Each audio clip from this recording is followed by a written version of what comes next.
Hello friend, कैसे हो आप। Welcome back to Aleem real academy. जैसा कि आपको पता है, हमारी रोटेशनल डायनेमिक की लेक्चर सीरीज़ चल रही है।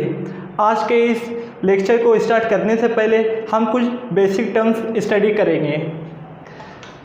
जब आप किसी बॉडी को लीनियर मोशन देते हैं या फिर किसी लीनियर मोशन करने वाली बॉडी को आप रुकाते हैं तो बॉडी आपको अपोज करती है। इसी अपोजिशन को हम इनर्शिया कहते हैं। और ये जो इनर्शिया होता है वो मास पे डिपेंड होता है और हम इस मास को m सिंबल से रिप्रेजेंट करते हैं। इसी तरह जब आप किसी बॉडी को रोटेशनल मोशन कराते हैं या रोटेशनल मोशन करने वाली बॉडी को आप रुकाते हैं तो बॉडी आपको अपोज करती है और इसी अपोजिशन को रोटेशनल मोशन में मूवमेंट ऑफ इनर्शिया कहते हैं। और इस मूवमेंट ऑफ इनर्शिया को हम I सिंबल से डिनोट करते हैं। जैसा लीनियर मोशन में इनर्शिया मास पे डिपेंड होता है, जब बॉडी का मास ज़्यादा होगा तो इसका इनर्शिया ज़्यादा होगा। बट रोटेशनल मोशन में मूवमेंट ऑफ इनर्शिया I बहुत कई सारे फैक्टर पे डिपेंड करता है। इसी तरह जब हम किसी लीनियर मोशन का लीनियर डिस्प्लेसमेंट देखते हैं जिसका सिंबल S है, इसी तरह लीनियर वेलोसिटी का सिंबल V होता है। इसी तरह लीनियर एक्सेलरेशन का सिंबल A होता है। यही चीज़ को अगर मैं रोटेशन मोशन में या फिर सर्कुलर मोशन में स्टडी करता हूँ तो लीनियर डिस्प्लेसमेंट हो जाता है एंगुलर डिस्प्लेसमेंट, हम इसे थीटा से रिप्रेजेंट करते हैं। साथ ही साथ लीनियर वेलोसिटी हो जाता है एंगुलर वेलोसिटी और हम इसे ओमेगा से रिप्रेजेंट करते हैं। इसी तरह जो लीनियर एक्सेलरेशन होता है लीनियर मोशन में, वही रोटेशनल मोशन में और सर्कुलर मोशन में हो जाता है एंगुलर एक्सेलरेशन, हम इसे अल्फा से डिनोट करते हैं। और जो लीनियर वेलोसिटी और एंगुलर वेलोसिटी होता है इसमें एक रिलेशन होता है जो हम स्टडी कर चुके हैं और ये रिलेशन होता है V/r⍵। इसी तरह linear acceleration and angular acceleration में भी रिलेशन होता है और वो होता है A=r⍵। इसी तरह जब आप लीनियर मोशन किसी बॉडी को देते हैं तो आपको इस पर फोर्स लगाना होता है और फोर्स होता है मास इंटू एक्सेलरेशन। इसी तरह जब आप कोई बॉडी को रोटेट कराते हैं तो आपको इस पर टॉर्क अप्लाई करना होता है और टॉर्क होता है I⍵। जो लीनियर मोशन में मास का जो काम है यही रोटेशन मोशन में I का काम होता है और लीनियर एक्सेलरेशन कन्वर्ट हो जाता है एंगुलर एक्सेलरेशन में। इसी तरह जब आप किसी लीनियर मोशन करने वाली बॉडी का काइनेटिक एनर्जी निकालते हैं और वो होता है 12 mv²। जो काइनेटिक एनर्जी होता है वो मोशन पे डिपेंड करता है, जितना बॉडी का मोशन होगा इतना ही इसका काइनेटिक एनर्जी होता है। जब इस काइनेटिक एनर्जी को मैं रोटेशनल मोशन में देखता हूँ तो वो हो जाता है 12 m कन्वर्ट हो जाता है I में और V कन्वर्ट हो जाता है ओमेगा में। इसी तरह जब मैं लीनियर मोशन में लीनियर मोमेंटम देखता हूँ तो वो होता है P = मास इंटू वेलोसिटी। यही मोमेंटम अगर मैं रोटेशनल में देखता हूँ तो वो होता है एंगुलर मोमेंटम और ये होता है L = m हो जाएगा आई में कन्वर्ट और वी हो जाएगा ओमेगा में कन्वर्ट। ये जो भी रिलेशन है हम वन बाय वन स्टडी करेंगे आगे। आज के इस वीडियो में हम angular momentum on rotating body study करने वाले हैं। तो चलिए फ्रेंड स्टार्ट करते हैं। एंगुलर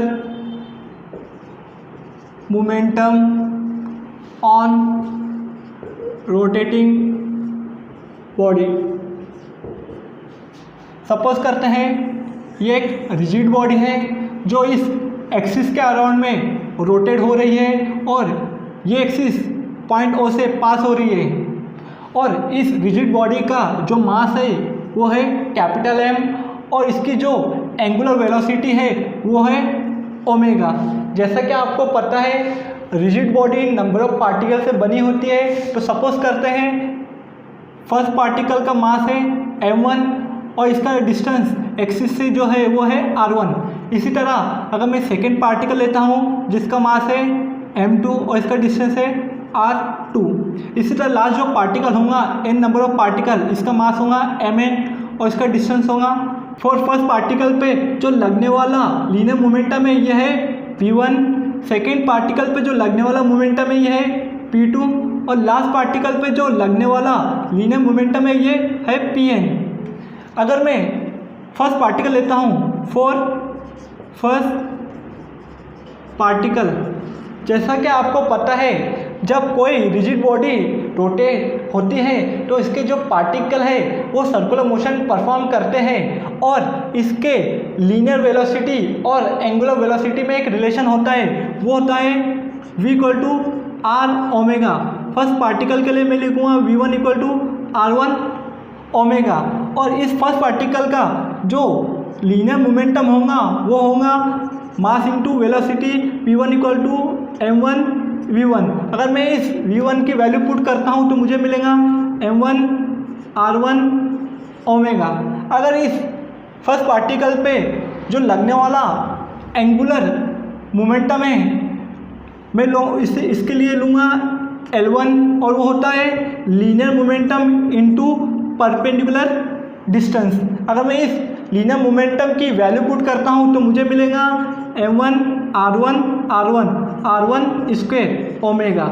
इसी तरह अगर मैं सेकेंड पार्टिकल लेता हूँ फॉर सेकेंड पार्टिकल तो वो रिलेशन होगा v2 equal to r2 omega और इस पे जो लगने वाला लीनियर मोमेंटम होगा वो होगा p2 equal to m2 v2। अगर मैं इस v2 की वैल्यू पुट करता हूँ तो मुझे मिलेगा m2 r2 ओमेगा और इस सेकेंड पार्टिकल पे जो लगने वाला एंगुलर मोमेंटम होगा वो होगा L2 equal to p2 into r2। अगर मैं इस p2 की वैल्यू पुट करता हूँ तो मुझे मिलेगा m2 r2 स्क्वायर ओमेगा। इसी तरह अगर मैं nth पार्टिकल लेता हूँ तो मुझे मिलेगा Vn equal to Rn omega और इसका इस n पार्टिकल पे लगने वाला लीनियर मोमेंटम होगा Pn equal to mass into velocity Mn Vn। अगर मैं इस Vn की वैल्यू पुट करता हूँ तो मुझे मिलेगा Mn Rn ओमेगा। इसी तरह इस n पार्टिकल पे जो लगने वाला एंगुलर मोमेंटम होगा वो होगा Ln equal to Pn into Rn। अगर मैं इसकी वैल्यू पुट करता हूँ तो मुझे मिलेगा Mn Rn स्क्वायर ओमेगा। अगर मैं इस रिजिड बॉडी पे लगने वाला एंगुलर मोमेंटम कैलकुलेट करता हूँ तो मुझे इस इंडिविजुअल पार्टिकल पे लगने वाला एंगुलर मोमेंटम का समेशन करना होगा। तो जो total angular momentum on rigid body वो मुझे मिलेगा L equal to L1 plus L2 plus Ln। अगर मैं इस इंडिविजुअल पार्टिकल का एंगुलर मोमेंटम की वैल्यू पुट करता हूँ तो मुझे मिलेगा m1 r1 square omega plus m2 r2 square omega. इस तरह लास्ट पार्टिकल होगा mn rn स्क्वायर ओमेगा। अगर मैं यहाँ पर ओमेगा कॉमन निकालता हूँ तो मुझे मिलेगा m1 r1 square plus m2 r2 square last particle होगा mn rn स्क्वायर और ओमेगा कॉमन निकल जाएगा। यहाँ पे एम आर स्क्वायर का सम है तो मैं इसे सिंबॉलिक फॉर्म में इस तरह लिख सकता हूँ mi ri square, I start from 1 to n और यहाँ पे ओमेगा कॉमन। अगर आप देखेंगे तो ये जो फार्मूला है वो मोमेंट ऑफ इनर्शिया का फार्मूला है, तो मैं इसकी जगह आई पुट करता हूँ तो मुझे जो फार्मूला मिलेगा वो मिलेगा L equal to I omega, और यही फार्मूला है angular momentum acting on rotating body. जिस तरह लीनियर मोशन में जो मोमेंटम होता है वो होता है mass into velocity, rotating body में मास कन्वर्ट हो जाता है मोमेंटम में, मास कन्वर्ट हो जाता है मोमेंट ऑफ इनर्शिया में, और लीनियर वेलोसिटी कन्वर्ट हो जाता है एंगुलर वेलोसिटी में। इसी तरह हम देखेंगे जब कोई बॉडी रोटेट करती है तो इसका जो एंगुलर मोमेंटम होता है वो कंजर्व होता है, यानी इसका एंगुलर मोमेंटम चेंज नहीं होता। तो हम इसे डिटेल में स्टडी करते हैं, principle of conservation of angular momentum. जैसा कि आपको पता है जो एंगुलर मोमेंटम होता है वो होता है linear momentum into perpendicular distance. इसी को अगर मैं वेक्टर फॉर्म में लिखता हूँ तो मुझे मिलेगा L vector equal to R vector into P vector. अगर मैं इसका डिफ्रेंशिएट करता हूँ विथ रिस्पेक्ट टू टाइम तो मुझे मिलेगा dl by dt equal to d upon dt R vector into P vector. जैसा कि आप देख रहे हैं ये प्रोडक्ट है तो मैं इधर प्रोडक्ट रूल अप्लाई करूँगा तो मुझे मिलेगा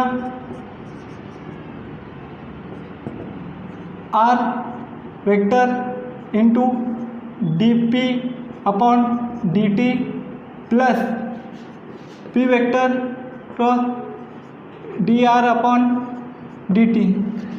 जैसा कि आपको पता है dp by dt rate of change of angular momentum वो होता है फोर्स। हमने न्यूटन के सेकेंड लॉ में ये स्टडी किया था। इसी तरह rate of change of position vector जो होता है वो होता है लीनियर वेलोसिटी, एंड जो लीनियर मोमेंटम होता है वो होता है मास इनटू वेलोसिटी। अगर मैं इन सारे वैल्यू को अगर इसमें पुट करता हूँ तो मुझे मिलेगा dl by dt equal to r vector into f vector plus m bracket इस v को लेता हूँ और dr बाय dt का v लेता हूँ तो दोनों क्रॉस में होगा।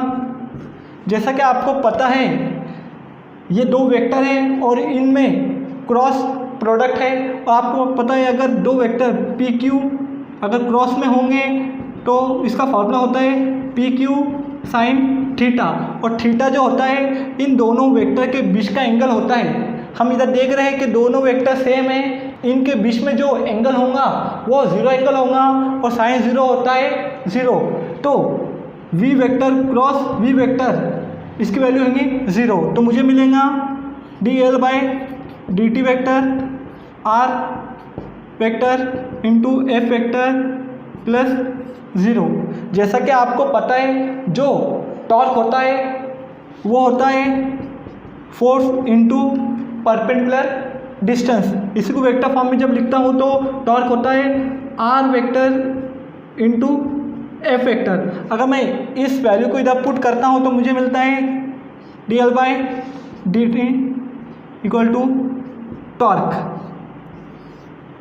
जैसा आपने 11th में डेरिवेशन में पढ़ा होगा, जब मैं टॉर्क अप्लाई नहीं करता हूँ तो मतलब टॉर्क ज़ीरो है, और कौन सी वैल्यू का आंसर ज़ीरो आता है हमें पता है, कांस्टेंट वैल्यू का आंसर ज़ीरो आता है। तो इनडायरेक्टली जब टॉर्क ज़ीरो होगा तो L कांस्टेंट होगा।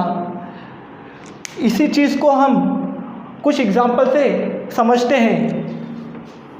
फर्स्ट एग्जाम्पल है बैलेट डांसर और सेकंड एग्जाम्पल है डाइवर। जैसा आपको पता है बैलेट डांसर में एक डांसर जो रोटेट होता है, अगर इसको अपना रोटेशन बढ़ाना है, यानी इसकी जो एंगुलर वेलोसिटी है इसको बढ़ाना है, और जो एंगुलर मोमेंटम होता है वो होता है आई ओमेगा। अगर ये अपनी वेलोसिटी बढ़ाना चाहता है तो उसे अपना आई कम करना होगा, क्योंकि हमने देखा जो एल है वो तो कांस्टेंट होगा, जब मैं आई चेंज करूँगा तो इनडायरेक्टली ओमेगा भी चेंज हो जाएगा। तो डांसर क्या करता है, जब इसे अपनी स्पीड बढ़ाना होती है तो वो दोनों हाथों को अपने बॉडी के करीब लेकर आता है, जिसकी वजह से इसकी बॉडी का जो साइज़ है वो कम हो जाता है और इसका आई कम हो जाता है। आई कम होने की वजह से इसको एल बैलेंस तो करना है, इसको कांस्टेंट तो रखना है, तो खुद ब खुद ओमेगा बढ़ जाता है। तो जब ये बॉडी से क्लोज लाता है हाथों को तो इसकी वेलोसिटी बढ़ जाती है, और जब ये अपने हाथों को बॉडी से दूर लेके आता है तो इसका जो इनर्शिया है वो बढ़ जाता है। इसके बढ़ने से ओमेगा को कम होना ही पड़ता है, क्योंकि इसे एल कांस्टेंट रखना है। इसी तरह डाइवर जैसे स्विमिंग पूल में जब कोई जंप करता है और इसे अपना नंबर रोटेशन बढ़ाना होते हैं तो वो अपने दोनों पैरों को हाथों से पकड़ लेता है, जिसकी वजह से इसकी जो बॉडी है वो जो बॉडी की साइज़ है वो कम हो जाती है, और इसका आई कम होने की वजह से इसका ओमेगा खुद ब खुद बढ़ जाता है। और जब ये जंप करता है स्विमिंग पूल में अपने दोनों हाथों से पैरों को छोड़ देता है, जिससे इसका आई बढ़ जाता है और इसकी एंगुलर वेलोसिटी कम हो जाती है। तो हमने देखा कि जब आई कम होगा तो ओमेगा बढ़ेगा, और आई जब बढ़ेगा तो ओमेगा कम होगा। इसी से हम समझ सकते हैं हर बार जो एंगुलर मोमेंटम होता है रोटेटिंग बॉडी का वो कांस्टेंट होता है, इसीलिए हम इसे कहते हैं principle of conservation of angular momentum. Friend, अगर आपको हमारा कंटेंट अच्छा लग रहा होगा तो इसे लाइक शेयर ज़रूर करिए और हमारे इस YouTube चैनल को सब्सक्राइब ज़रूर करिए। Thank you so much.